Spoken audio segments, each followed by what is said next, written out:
I was reflecting on my sort of experience in the incarceration system and in the prison system. And I realized that I have actually, over the years, in dealing with my father and visiting my father and spending time in the prison, and I will get to a lot of this when I talk about Making a Murder in Mansfield, how I spent time inside the actual prison, working with people in the video production department in prison.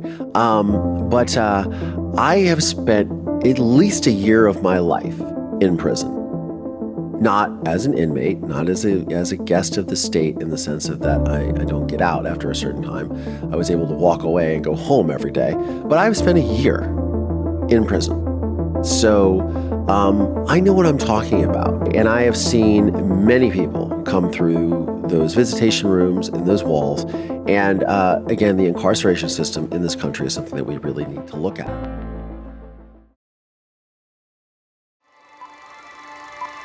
Testimony continued today in the most notorious criminal trial in Richland County history.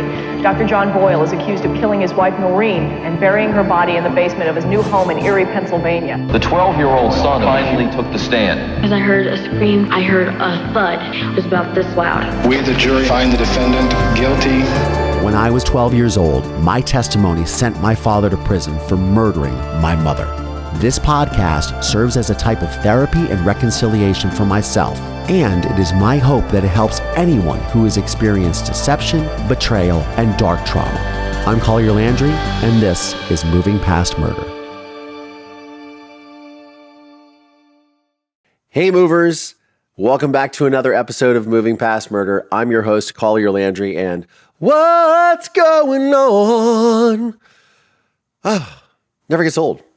It really doesn't. I love doing it. What's going on, people?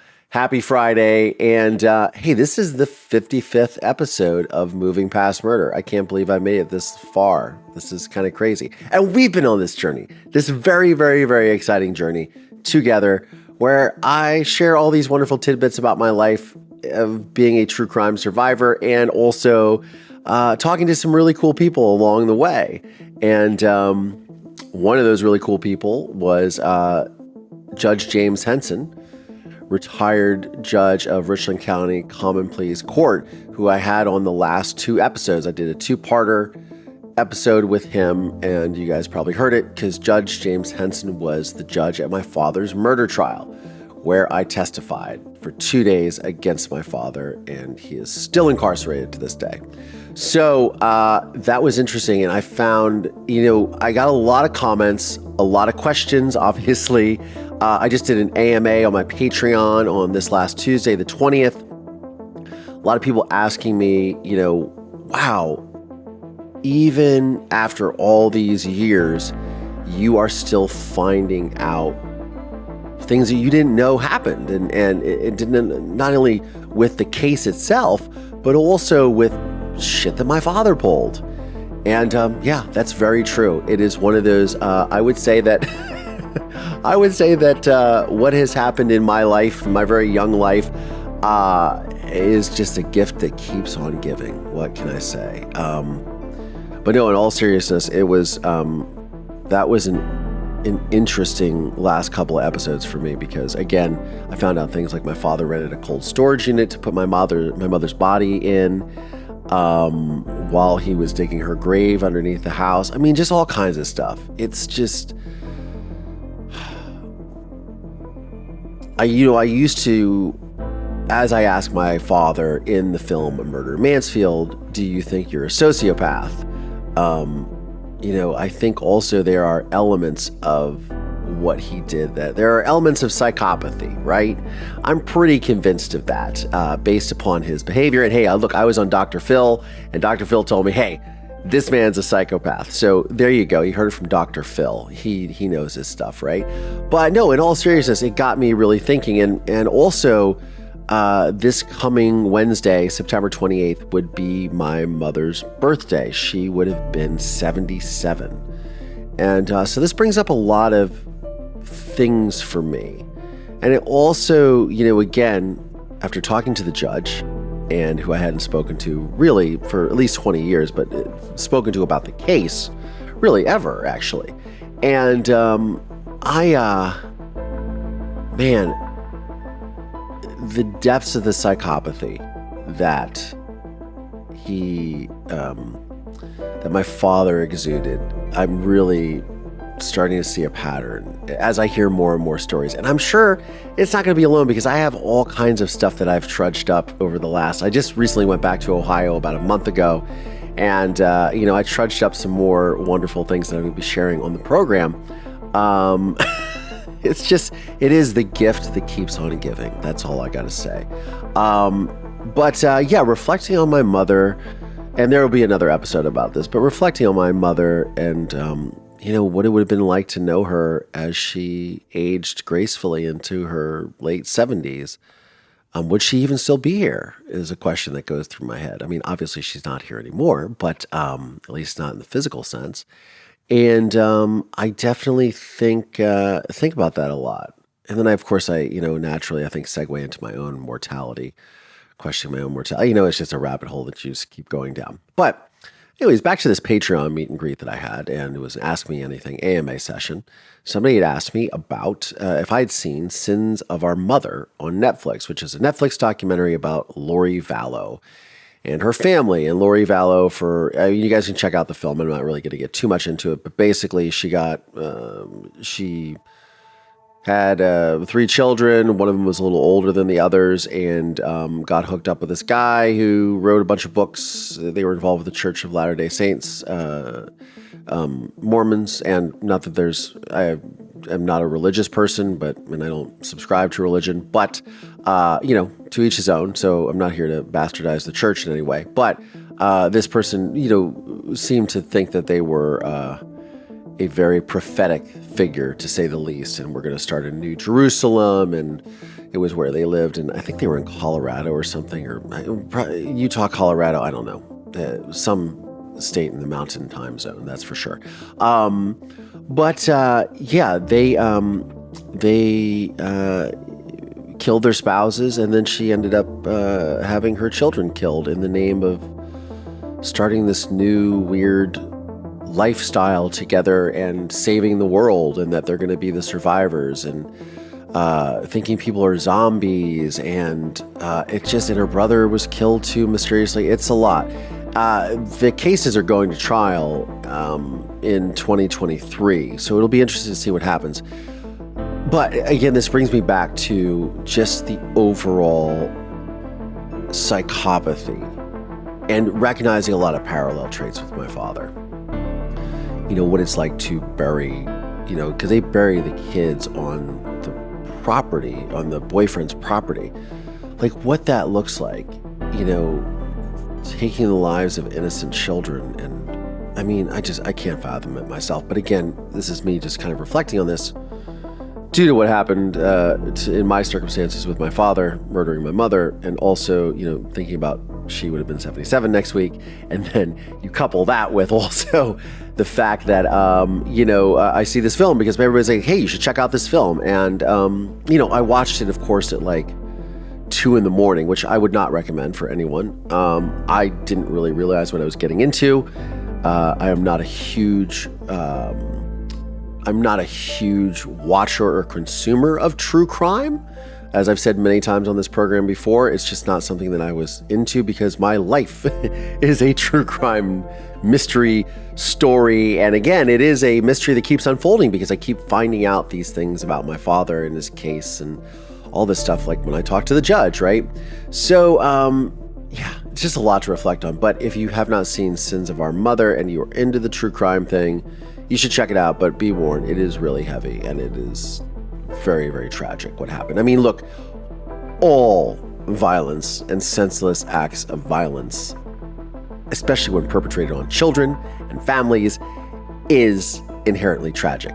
But this one is just really because they are so deluded in their narcissism and their sociopathy that they think that what they were doing is right, and they were killing zombies, and they were going to start this new, I don't know if you want to call it a new world order or what. They were saving the planet together. I don't understand it. But anyways, it was on my mind. I figured I'd share it. I want to get into this week's listener message of the week. And this one comes from Cora Hope on Instagram. And it reads, "Hi, Collier. My name is Cora, and I wanted to reach out to you to let you know that finding someone with a personality and heart like yours is few and far between. I finished watching your Hulu series, and I wanted to express how truly empathetic I am towards you in the end. The way you spoke to your dad was courageous and moving. Not a lot of people have the type of strength to question people to that level or even bluntly ask if he thinks he's a sociopath. While I have never had to go through a trauma as serious as murder, I've been put in situations like that over the course of my life and have found myself facing people the same way you do. Thank you for showing me that the way that I approach situations is okay, and wanting to help those who have hurt us is not abnormal. All the best to you, kindly, Cora." Cora, thank you so much for reaching out, and your message is really sweet, and so thank you for that. Showing her that the way you approach situations is okay, and wanting to help those who have hurt us is not abnormal.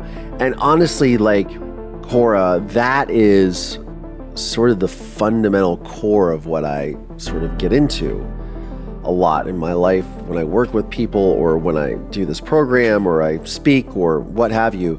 And I think the biggest thing in a situation like this is you cannot let these people change you. Because if they change you, they win, right? And ultimately, it's not about like winning or losing. It's not like a zero-sum game. But what it is when somebody is so egregious and is so destructive in your life. I mean, I guess, when I was talking to the judge in these last 2 episodes, one of the things that I realized as I was talking to him is that I gave my father multiple opportunities to come clean about murdering my mother. Not only did I do that, in court, but, over the years in building a relationship with him that led up to making a murder in Mansfield, but also then ultimately in a murder in Mansfield itself, when I offer him the opportunity to share the truth, to come clean, and he has yet another story and another story and another story. And if you haven't seen the film, you should watch it. It's fantastic. I think it's fantastic. I think a lot of people think it's fantastic. I don't need to toot my own horn, but yeah, it's a really powerful film. It's a very powerful scene. I hate my haircut in it. I'll just say that for the record. I hate my haircut, but whatever. That's not what it's about. But yeah, I think you can glean a lot of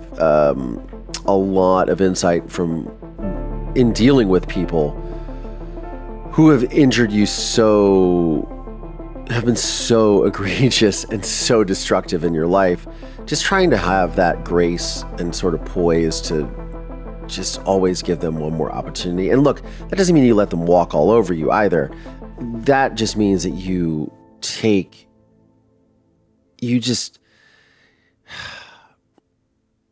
it's your life.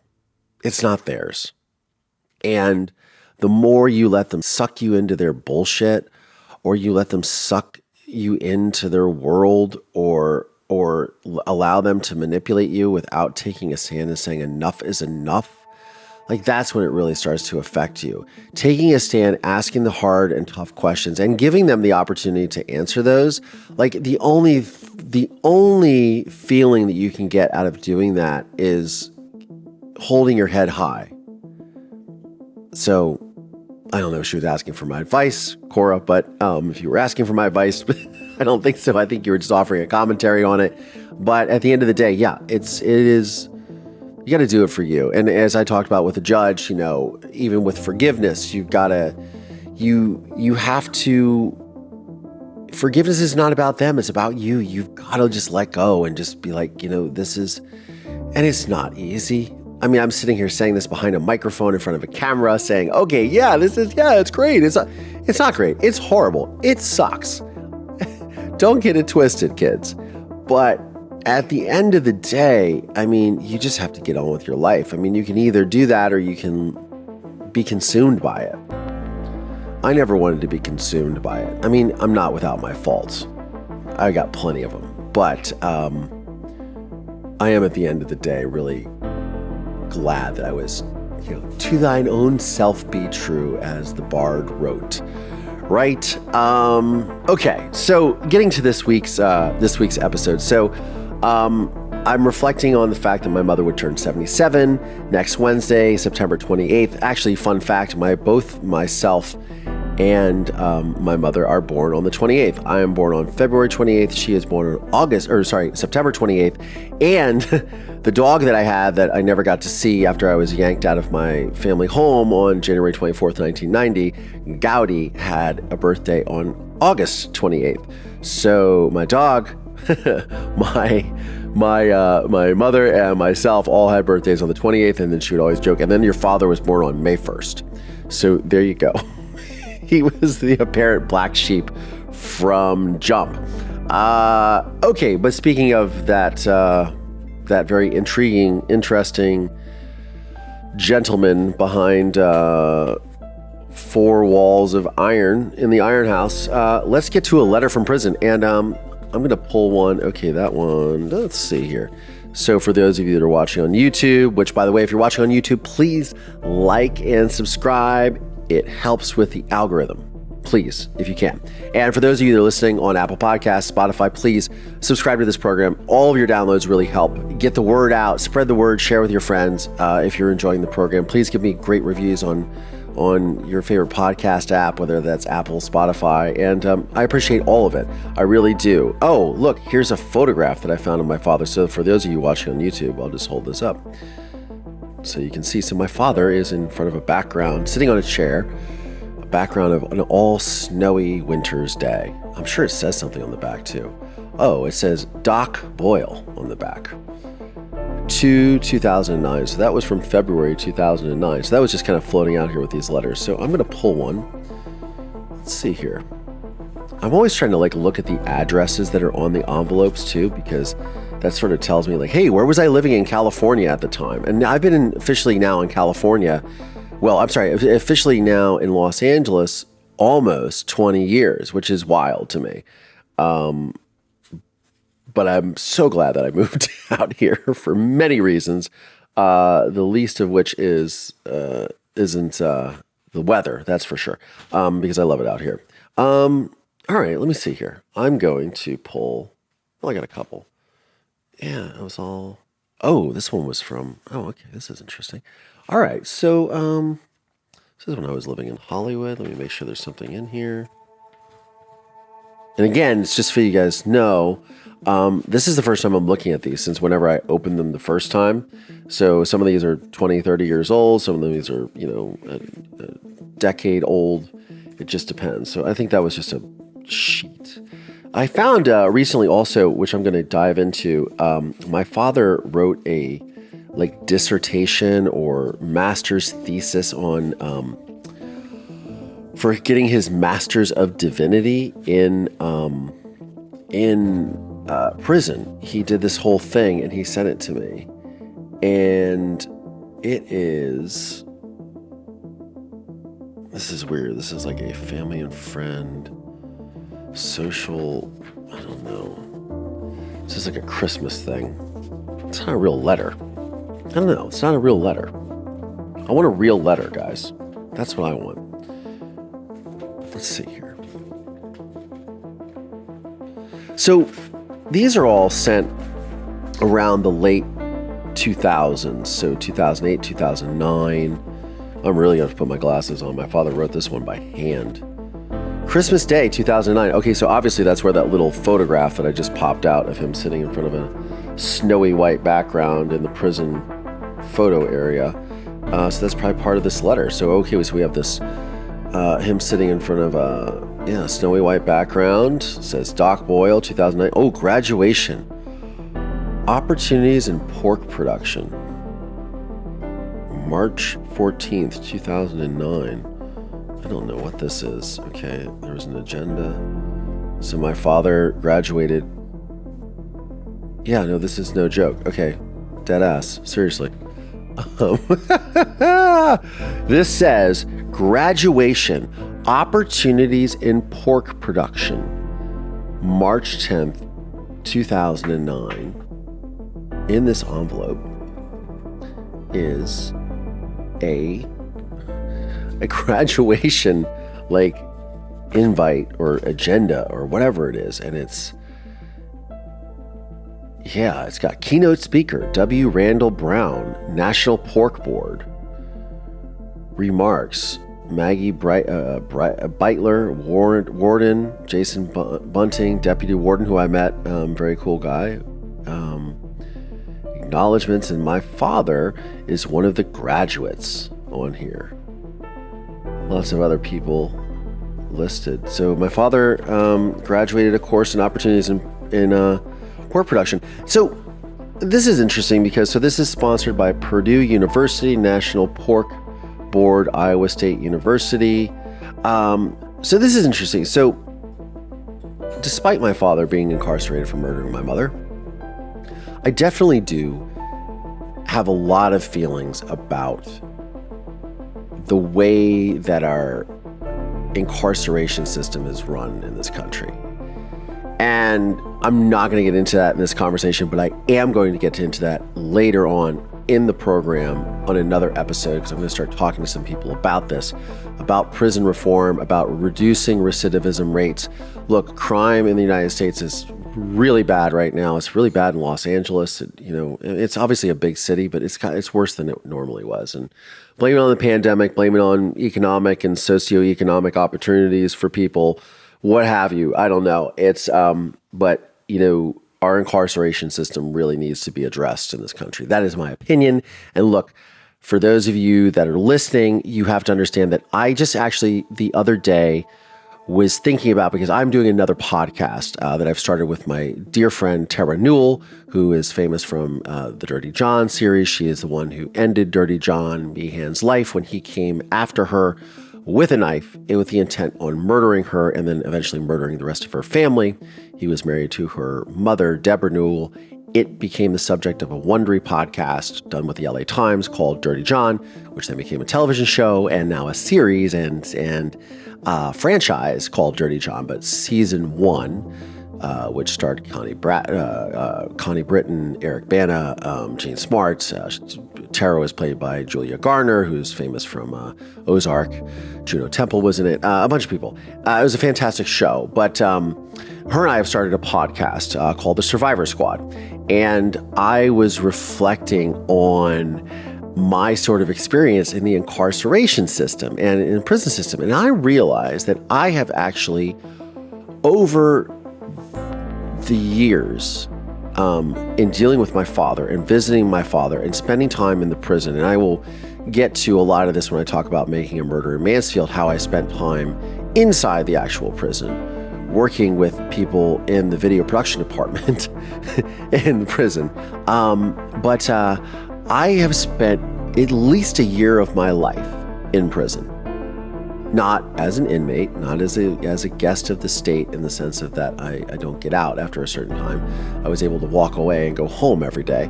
But I've spent a year in prison. So I know what I'm talking about. And I have seen many people come through those visitation rooms and those walls. And again, the incarceration system in this country is something that we really need to look at. And specifically to reduce recidivism rates so people don't go back to prison. And part of that starts with giving opportunities to individuals that are incarcerated. And look, I understand that they're criminals and they've done bad things. Yes, I get that. I understand. Lady Justice has tipped the scales and they are incarcerated. But that does not mean that a lot of people are not able to be reformed. A lot of these people will end up, as my father would tell me many, many times in many, many letters, and I'm sure I will get into some of those eventually, where people learn when they go to prison, they learn how to become better criminals. It's basically like going to college for criminals in a lot of ways. That's a really weird way to look at it, but it is actually very true. And a lot of that comes at the hands of the fact that in these prisons, they do not have programs that teach people usable, marketable skills when you when you leave prison, what are you going to do with the rest of your life? Well, I don't know. I'm going to go rob another bank, obviously, because I have no other skills, right? I've been a petty criminal since I was a kid and blah, blah, blah. Whatever the story is, right? And I would say that one of the best things about my father being incarcerated at Marion Correctional Institution, where he still is Marion Correctional Institution, unlike any other institution in the United States, they have like 70 or 80 different programs for inmates. And they are not specifically tied to religious organizations, because many of these programs that are in other prisons are all tied to some sort of religious organization, whether you're a Christian, whether you're a Muslim. Those would be the two dominant religions, I would say, and Judaism in the incarceration system. But then there's other people who are indigenous people who they often treat Native Americans as if it's a religion, but it's not. It's a way of life, right? I'm also doing a documentary about that, as a matter of fact. But on that note, the more opportunities people have to educate themselves, getting books, getting knowledge, learning, they won't come back to prison. Now, whether or not that is what we want them to do, that is not up to me or to, elaborate or sort of extrapolate on any conspiracy theories about the incarceration system in the United States. I will just say this, that giving people real opportunities to be able to come out and have a fresh start, and not handouts, but opportunities to use their skills for good and not for bad, because it is very difficult to imagine just being thrown into a situation where you have no money, no job. You can't get a job. You can't get an apartment because you don't have a credit history. You don't have any of this. You just have criminal history, and not a lot of people are willing to open up the doors to let people come in.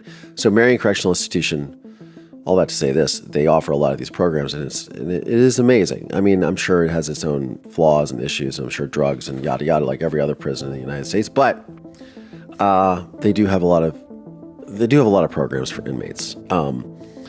And I got to see that firsthand, and I got to see how that impacted people, and it was very positive. It impacted their families really well, because they thought, okay, they got a plan when they come out, and there are many organizations that work in tandem there. With it, I get off my soapbox, and I'm going to get into this letter. So this says, Christmas Day 2009. Dear Collier and, well, I won't mention her name, but she was my girlfriend at the time. 38 degrees and raining at the moment.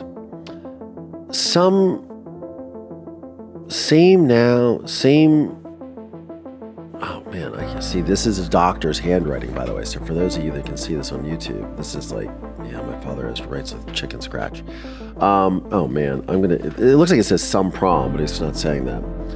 Some snow heading this way next week. I'm trying to get a call through to you with my case manager when I can track him down. The administration scored a triple.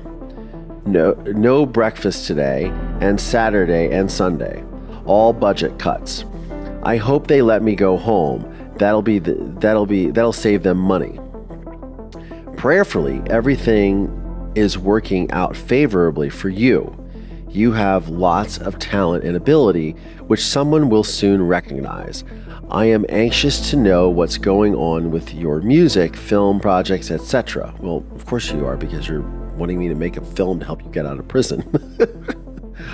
I'm waiting for final approval and printing of this is what I was talking about earlier, my Master's of Divinity thesis.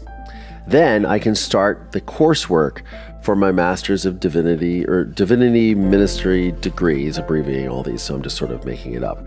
I have already completed my doctoral dissertation, but have to get some coursework completed. I feel/believe I am making a significant contribution to youthful offenders, but who knows? It is such an ordeal to see any tangible results. I'm still plugging forward. I'm a glass half full person. I believe in positive empowerment. You are the same type also. Oh, Lord. Let me just finish this. Overall, the place is overcrowded and full of a generation unconcerned about their future, their children, and most sadly about themselves. I don't know and can only speculate, about what has happened to the state and this country. I am very proud of you. Stick to the dreams. They will materialize. Love and miss you. Write via, and he mentions a couple of people. It's quicker. XXOO Dad. Yeah, you're very proud of me because this was the time when I was starting to talk about making a murder in Mansfield, 2009. That, for all of you, it takes a long time to make a film. And that is pretty much when that started. And my father was going to be up for parole in less than a year at that time and was looking for my support. So, of course, he's very much diving into, hey, yeah, Bumper, let's... Yeah, I'm really proud of you. Stick to your dreams. You can do it. Oh, man. It is interesting, though. He's talking about the incarceration system and what it is. I mean, it's hard to read some of these things at times because some of the things are, he is accurate in saying what it goes on is that, these generations go in, they get incarcerated, and then they sort of abandon all hope. That's how it is. Oh, and here it is. He has sent me a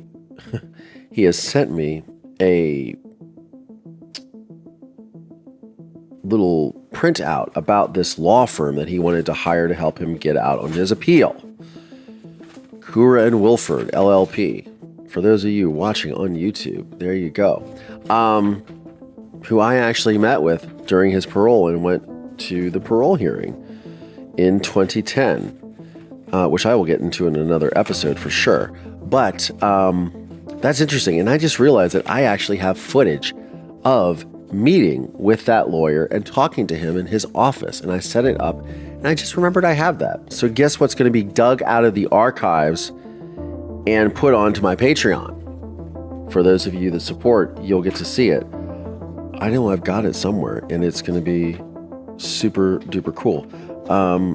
Yeah, because I talked a lot with his attorney at the time too, because I was, again, teeing all this stuff up for the film, even, years before I shot it. So when I started getting cameras and I was able to sneak one in, and it was a whole thing. So I guess I'm giving away a lot of information too. Some of these other envelopes here that I'm looking through, because I want to pull another letter. Let's see. Okay, let's try another one. Here we go. All right. So this is written. Oh, I'm trying to look at the envelope. It has so much postage. 2000. I don't know. I can't tell you. Let's see what's inside here. And again, a lot of these, when we were making the film of Murder in Mansfield, the production team sort of pillaged through these, and they're all put down in different envelopes. Anyways, okay. Monday afternoon, Memorial Day, 2009. Dear Bumper. Oh, my father wrote this in printed handwriting instead of chicken scratch. So for those of you, again, watching on YouTube, you can see it. It is clearly written in regular print lettering. So, yeah, wild. The different handwritings is always what I think is interesting because he'll type and then he'll write with a chicken scratch and then he'll do this block printing. I really want somebody to look over this stuff. Well, anyways, here we go. Dear Bumper, which for those of you who don't know, that was my nickname that my father and mother gave me. I grew up the first, 4.5 years of my life on a naval base outside Dahlgren, Virginia, and the airplanes would land in the backyard, essentially, literally. And I would point to the nose cone of the airplanes, and I called it a bumper. So that's how I got that nickname, Bumper. So just a fun little tidbit. I may have mentioned this on the program before. But anyways, dear Bumper, well, did you go down to Pink's for a holiday treat? Ha! I've never been there, only to San Diego a few times on Navy business. But I saw it on a TV show, PBS, about the history of hot dogs. I might have to try it someday. Incidentally, no hot dogs are served in the prison. Go figure. I don't believe that. I think hot dogs are so cheap you have to serve them in prison. Come on, that's like the ultimate prison food, isn't it? I saw the Memorial Day show, also on PBS, from the Capitol Mall. CJ, which is my father's brother, Charles, used to go to it sometimes, and I would always try to spot him and Gail when they panned the audience. Never succeeded. Do you remember one of your baby pictures taken on the Canon at Pensacola? Yes, I do. I do remember that baby picture. I have that. You were about 2 years old. Very cute. I can recall that day as if it were just a moment ago. Anyhow, it is one of my favorite pictures of you. I may have told you previously that some of my happiest moments were spent in Pensacola. Mommy would always call it Pepsi-Cola. Pensacola meaning Pensacola, Florida, which I also lived at right before we lived in Virginia for 6 months. I was a baby at the time. How about Susan Boyle? No kin to the Boyles, but I'm glad to see her succeed with whatever measure of success. I guess he's talking about, I think she won American Idol or something like that, or some competition, America's Got Talent. I don't know. Susan Boyle, she was an opera singer. Hey, Marianne continues to grow up, sadly to say. Last week, there were 3 staff assaults all by gangbangers. The place is packed, and they are talking about triple bunking in an already packed 2-man cell. There is something insane about all of this. A guy told me last night that 3 RC sheriff's deputies are under investigation for fabricating evidence to get guys convicted. How shocking, ? If I get an article from him, I'll send it along. So I guess what he is referring to is a guy told me last night that 3 Richland County, so RC meaning Richland County, sheriff's deputies were under investigation for fabricating evidence to get guys convicted. Again, so my father is up for parole in about a year from this time, and he's again still talking about fabricating evidence and things of that nature. Like, look, I can't speak to these sheriff's deputies or whatever, but again, he's alluding this to say himself, hey, oh, look, they fabricated evidence just like they did in my trial, which of course they didn't. I stuck an article in about the continuing Ohio prison mess, but I suspect you have enough of these problems in California. Well, yeah, that's very true. California's prison system is out of control, and it has been for quite some time. Do you ever get up to Berkeley? I know some guys up there. How are you doing? I hope you are okay. I'm sorry if I offended you, but I didn't do anything on purpose. I would like to hear from you, so please take the time to write me. It's important for both of us. Weather is nice and sunny today, slight breeze, nothing else going on in here today. All activities shut down, but the guards are smiling, triple time for their holiday work, so everyone is doing the zombie walk until tomorrow. The budget cuts have really put the crunch on everything down to the toilet paper and laundry soap. The whites come back gray from the laundry, dishes are greasy. In the chow hall, everyone in a perpetual state of flu-like illness. I'm really surprised from a hygiene aspect. The prisons aren't outbreaks of pestilence, but maybe that's in the offing. I got to get out of here. Amen. So, okay, I had to struggle through that last line, but because this is where my mind is going. So my father is using something that is obviously very clearly an issue in the prisons, which is care of inmates and budget cuts and obviously privatizing prisons in the United States has been a thing, and often the inmates suffer. But again, and my father did this to me as a kid, and I remember my adopted father, George, bringing this up. There was this letter that he wrote me, and he was longing for a Filet-O-Fish sandwich from McDonald's. And my adopted father pointed out the letter, was reading it to me, and he said, "This is manipulation. Your father is trying to make you feel guilty because all he wants is a Filet-O-Fish sandwich. Well, maybe he shouldn't have murdered your mother." And again, my father complaining about the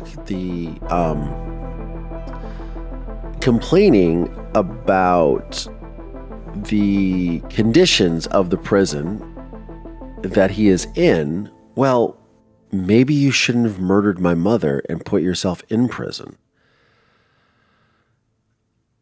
I think that's one of the key things with like gaslighting and narcissism and scapegoating that comes from these sociopaths is literally like you are trying to make me feel guilty or feel sorry for you for being in prison and being in such tough conditions.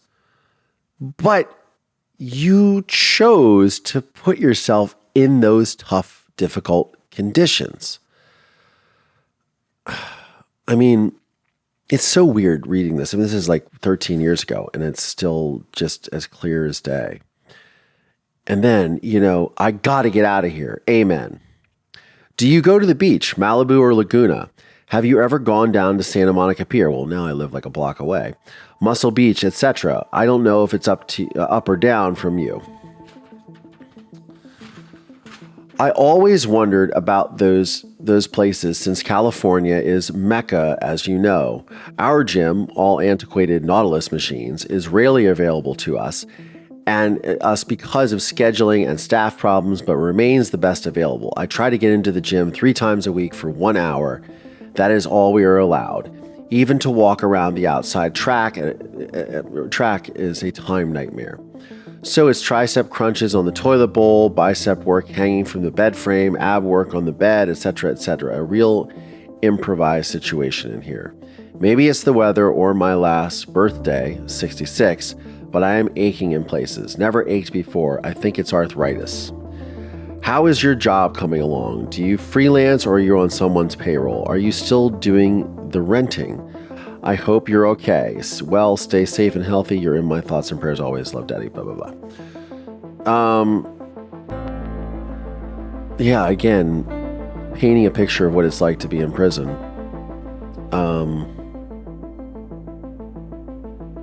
Yeah, man, you put yourself in prison. You shouldn't murder my mother. That's sort of the end of that's kind of the end of the conversation, really.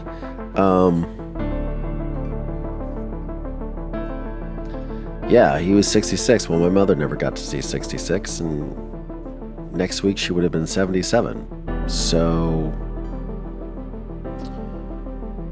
yeah. Sometimes these letters hit me. They hit me in a way that I'm not ever really prepared for.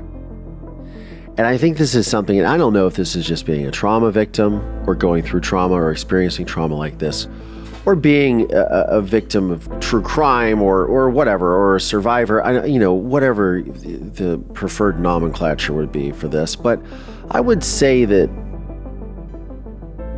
I think sometimes I'm prepared to talk about this stuff. And sometimes it hits me and I have like a wave of emotions because I think sometimes I feel sorry for my father. I feel sorry for him being in such a horrible place. And I think about it like if I was in a horrible place like that, and if I was thinking to myself of like, wow, like that would just really suck. But again, like he did it to himself. So I have to constantly remind myself of that. So I think when, you listen and when you guys are listening and you're thinking about like, how does this guy cope with this or deal with his life? I mean, sometimes honestly, it is really challenging for me, straight up. It is really difficult to imagine that my father has been living in a 8x8 or 8x6 room for 32 years. Because of a decision that he made that he didn't have to make. Because of an action that he did that he didn't have to do. And because of the catastrophic destruction that occurred not only with my mother's life, with my life, my family's life, my community's life. The ripple effects go far beyond what is the immediacy of his, not being able to use the gym and having to do tricep crunches on the toilet bowl inside his prison cell. It goes a lot further than that. And again, the only person in this entire situation that had a choice was him.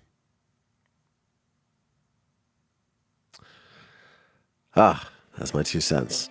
And, well, yeah. On that note, I'm Collier Landry, and this is Moving Past Murder. Thanks, y'all.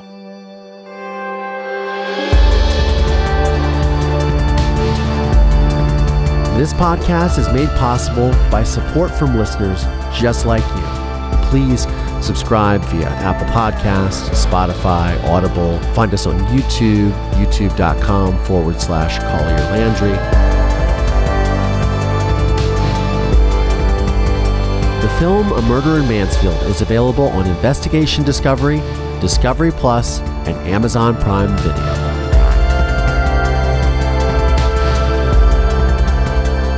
This podcast is a production of Don't Touch My Radio in association with RSA Entertainment.